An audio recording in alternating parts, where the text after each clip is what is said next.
Maslahat başlanmadan öňürti oňa gatnaşyjylar Magtym Ladynaky Türkmen Döwlet Uniwersitetiniň eýwanyny ýewaňlandyrlan sergini senlediler.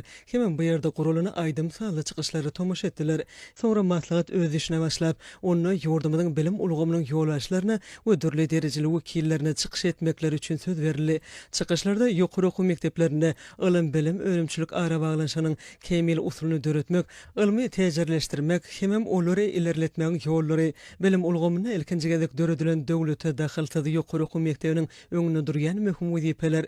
Emeli aňa bilim ulgamyny peýdalanmaň meseleleri, bu ugurda gazanlanan oňun tejribeler, başlanýyş synyp mugallimleri we terbiýeçileri taýýarlamakda milli tejribeniň orny hemem birnäçe beýleki temalar dogrusyna gurrun edildi.